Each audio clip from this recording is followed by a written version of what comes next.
Are kids a deal breaker for you? No, okay. I don't have any, but You don't have any. Okay. All right. Okay, go ahead. I think you should mention this. how many? How many? Don't. It's a limit a deal breaker. Oh my God.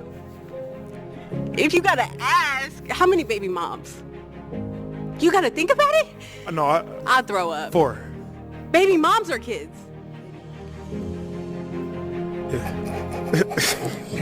The woman was too stunned to speak respectfully. Are you serious? Yeah. You looking for a 5th baby mama? What? No, I'm just kidding. absolutely not. That was in my younger days. That's something that I can believe we can have a conversation on the side. How old are they? If that's My oldest is 13. Got twin 7-year-old, twin 7 years old, 6, 5, 4, 5 girls, 1 boy. Yeah. Are kids?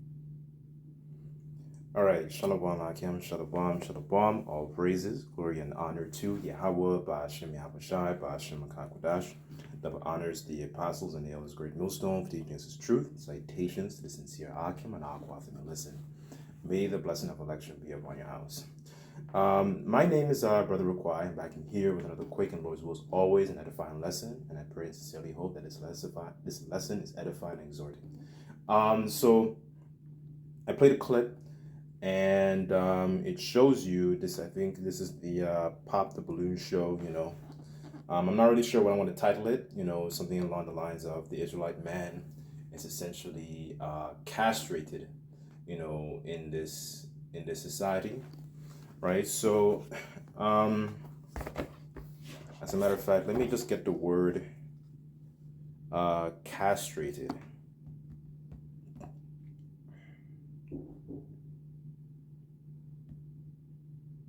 And the etymology here.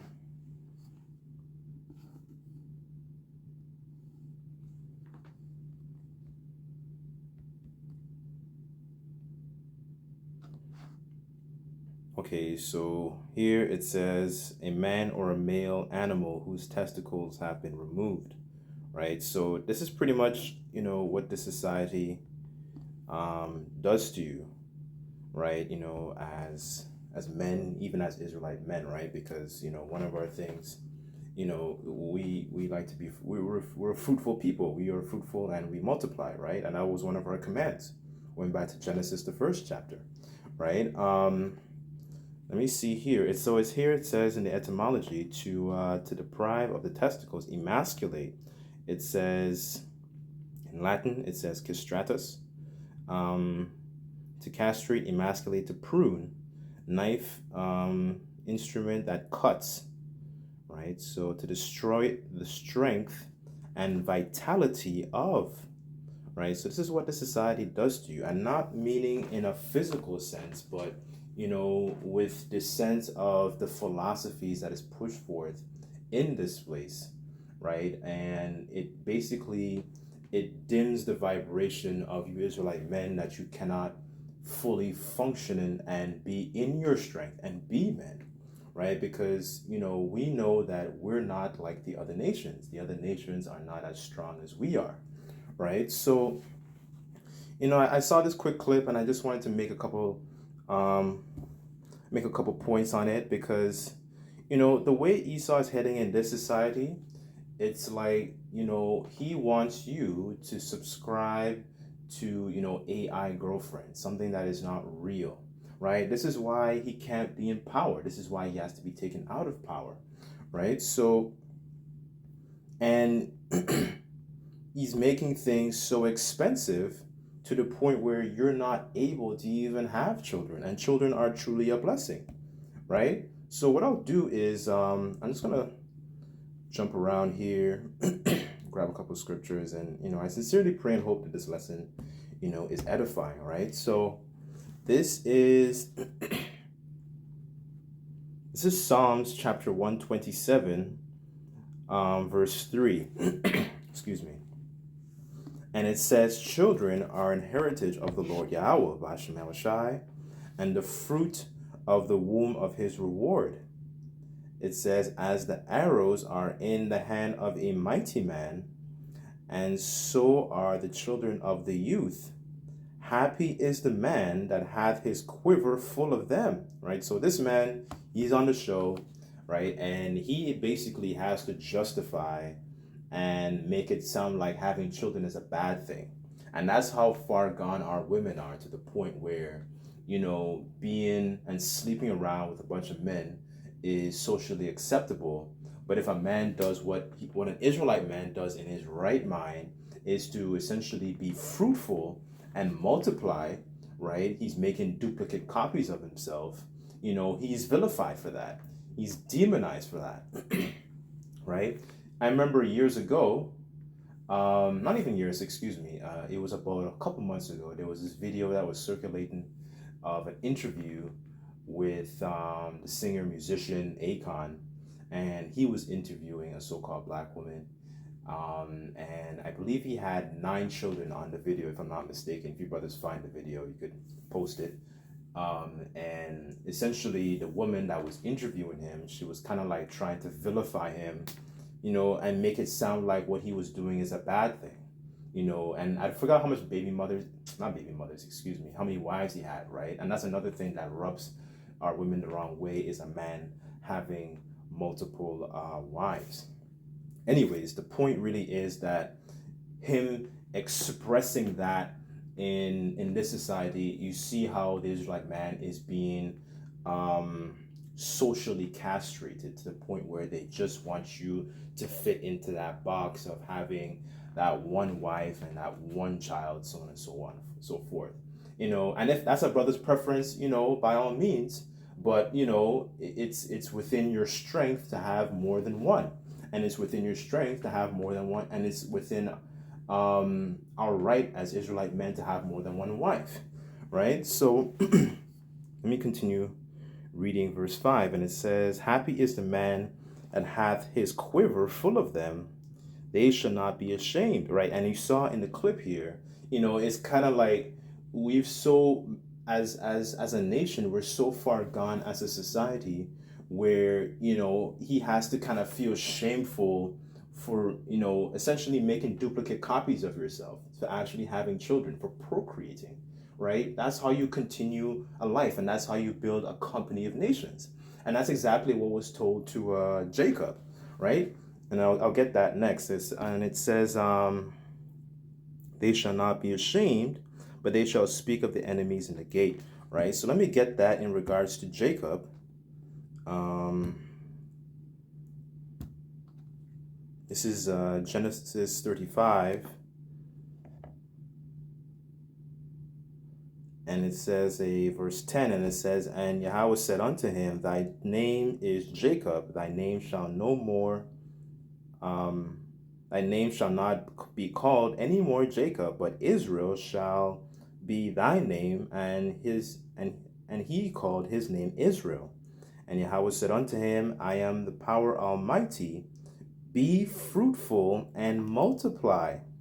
A nation and a company of nations shall be of thee, and kings shall come out of thy loins, right? So Jacob essentially, he begat the 12 tribes, right? And, going into Exodus, we were to be a nation of kings and priests. And you can't do that if you have one woman. You can't do that, in this society. That's why I'm saying this society kind of castrates you Israelite men into thinking the way essentially Esau wants you to be and behave, right? And a lot of that false misunderstanding comes from the Catholic Church too, because they perpetuate that vibration of family with white picket fence and one wife, one child or 2 children and a dog, and so on and so forth. Whereas Israelite men, we can have multiple children. As a matter of fact, and the heathens understand that too, because during the times of slavery, there was a slave named Patasika.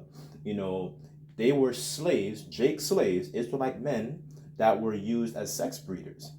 They were used to, and all their jobs, their only job on the plantation was to essentially just copulate with the Israelite women, because the heathen, especially Esau at that time, he understood that Jake is a strong people. Jake is a strong nation, right? He understood that, okay, if this guy can duplicate, himself X amount of times, I have more, what's it called? I have more bodies, I have more resources, I have more quote unquote human resources to work my plantation, right? So you see the benefit of having multiple children, but you see in this society how you Israelite men, you're basically being castrated to essentially fit into a box. They tell you, you have to speak soft, you have to speak a certain way, you can't speak with authority, or if you speak with authority, you're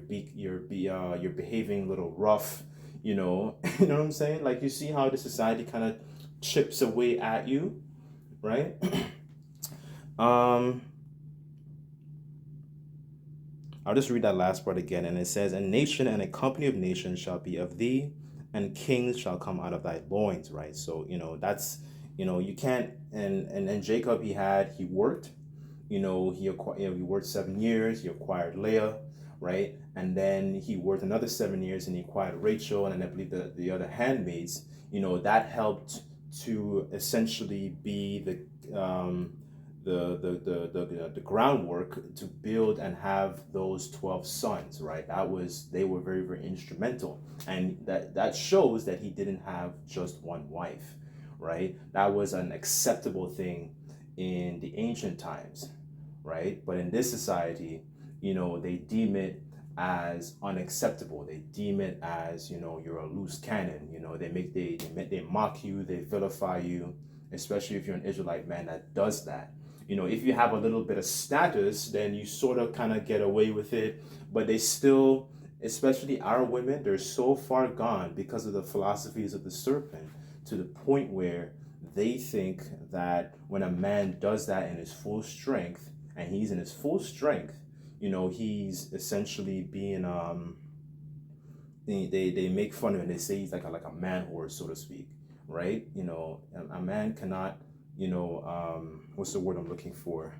He is able to have and multiply himself with more than one woman, right? King Solomon is another example, right? He had multiple wives, right? Many different concubines. King David is another example. He had wives and he had concubines, right? So, it shows you how backwards and how fallen we've become as a nation, as men, right?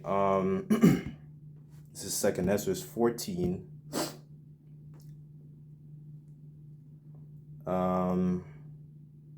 Verse 17, and it says, "For look how much the world shall be weaker through age, and so much more shall evils increase upon them that dwell therein," right? So you see how the Israelite man has lost stature, not just, in the mind, but, the society that we're in, it has caused us to essentially lose,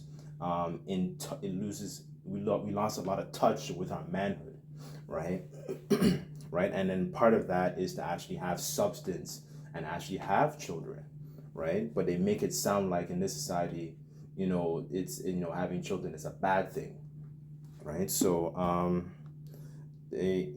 as a matter of fact, I wanted to get this in the law, because even in the law, there are certain situations if like a brother and I, if we were like biological brothers, so to speak, and I had a wife and I passed away, that brother was expected to actually continue, my name, so to speak, and actually bring forth children with that woman, right?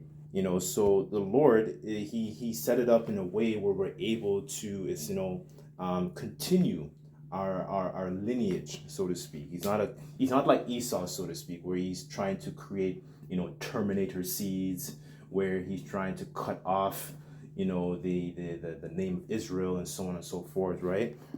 Through all these different unrighteous decrees and trying to control your manhood, so to speak, right? So,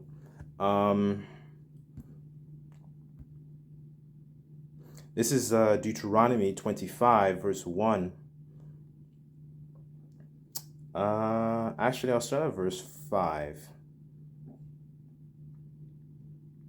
And I'll read it in the AMP, and it says, "If brothers are living together, and one of them dies without a son, The widow of the deceased shall not be married outside the family to a stranger. Her husband's brother shall be intimate with her after taking her as his wife and perform the duty of a husband's brother to her. It shall be that firstborn son will be given the name of the dead brother, so that his name will not be blotted out of Israel, right? So that was his duty, as the brother that's still alive. He was supposed to take that woman and eventually continue the legacy. And one thing I've noticed about a lot of our people, the further away they are from Babylon the Great and their adjacent affiliates, like for example, I use the example of Acon. I noticed the further away Jake is from this society, this kingdom, like especially in parts of Western Africa, Jake tends to hold on a lot more to their natural way, their ancient way. That's why I use Akon as an example, because I believe, if I'm not mistaken, he's from Senegal, right? And what I've noticed in some of the research, Jake tends to hold on a lot more to the customs. And this is one of the customs that they practiced. There was a tribe known as the Robo. They call it, it's normally commonly known as Levirate marriage, or it's also in Nigeria, it's also known as Opo Sisu, right? But it's still practicing in their spirit these laws, that are found in the scriptures, right? These laws that were given to us, right? These weren't given to every other nation. So Jake practiced these other things as well. And just another quick testimony also, I remember one time I was at work and there was an Israelite driver. I was having a conversation. So I asked him kindly, where is he from? And he told me he's from Ghana. And I asked him what tribe he was from. He said he's from Akan. And he said to me how his father still, lives in Ghana, and his father has 3 wives, right? So that is common there, right? In this society, if a man says that, he's essentially ridiculed. He's kind of ostracized. He's made fun of, especially you're an Israelite man. You don't have a lot of substance and so on and so forth. How is it that you're able to do that? Because our people's minds are being bamboozled, by the Catholic Church, right? And they're basically being governed by, these women, right? The women think that, you as a man, you can't do that, and so on and so forth, right? So let me continue reading here. And it says, verse 7, and it says, but if the man does not want to marry his brother's widowed wife, then he shall go up to the gate of the city where the court is held to the elders and say, my brother-in-law refuses to continue his brother's name in Israel. He is not willing to perform the duty of the husband's brother, right? So it's a duty, right? So it says, and the elders of the city will summon him and speak to him. And if he stands firm and says, I do not want to marry her, then the brother's widow shall approach him in the presence of the elders and shall pull off his sandal off his foot and spit in his face. And she shall answer and say, so it is done to that man who does not want to build up his brother's household, right? So it was seen as something as honorable to be able to do that. That shows you the Lord is also a power that is, essentially for life, pro-life. We see in this society through Esau's philosophies and the way he runs things, he is somebody that is pro-death. He wants you Israelite men to subscribe to, OnlyFans and subscribe to AI girlfriends and thinking that is pro-life, but it's actually just bringing forth, death. It's not bringing forth, people are not having children like the way they used to be. And that's another thing also, when you look at a lot of these nations that are following after Babylon. So for example, I use the example of South Korea. They push this heavy go to university vibration, but a lot of these students are not having children. They're actually suffering from low birth rates.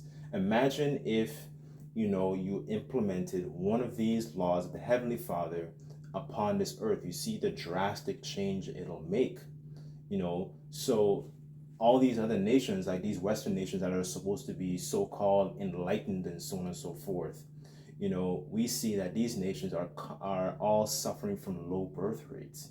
And look how much damage is doing. You don't have people to actually continue to till the farms and work the blue collar jobs. That's why the society is crumbling, because people are just it's just turning into a stagnancy, right? So let me get that. I'll get 2 precepts and then I'll just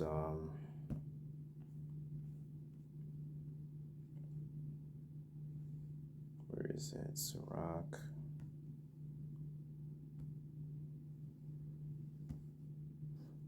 This is Sirach chapter 10, verse 1, and it says, "A wise judge would instruct his people, and the government of a prudent man is well ordered.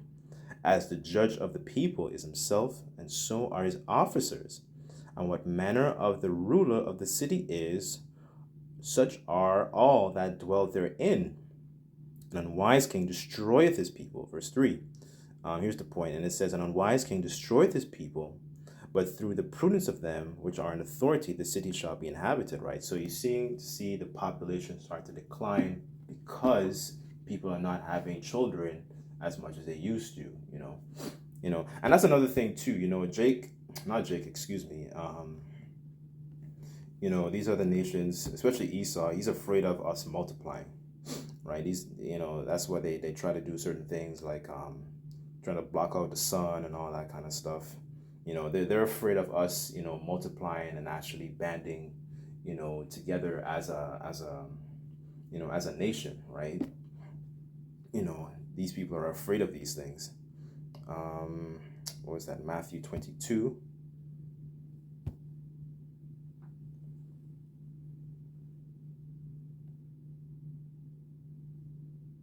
No, Salaki, it's 24, excuse me. So Yahushua said, Matthew 24, verse 22, and it says, except those days, Yahushua is speaking, and except those days should be shortened, it shall no flesh be saved, but for the elect's sake, those days shall be shortened, right? So these days, these times are being sped up, right? Because we see that, we're just living in an environment that's not conducive to life, right? It's turning more, when you look at the way things are going, it's turning more into, we're living in a Black Mirror episode.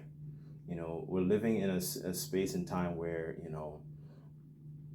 it's a place where, you Israelite men, you can't express, your full strength, and we're living in a time where, there's war, we're living in a time where, there's famine, we're living in a time with, earthquakes and plagues and uprising of the people. And, this new generation, the Gen Z, and I believe Gen Alpha is after them, if I'm not mistaken.